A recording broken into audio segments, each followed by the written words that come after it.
The typewriter that outwrote computers. There was a time when writing a novel, a report or a love letter meant no screen, no delete key, just commitment. The typewriter forced you to think before you typed. From the 1800s to the 80s, typewriters were the writing machine. Each key strike physically pressed ink to paper, no backspace, no grammar check.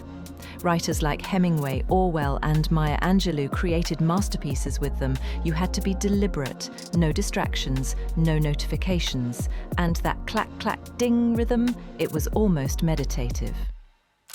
In a world of Control-Z, the typewriter demanded permanence, and that's what made every word count.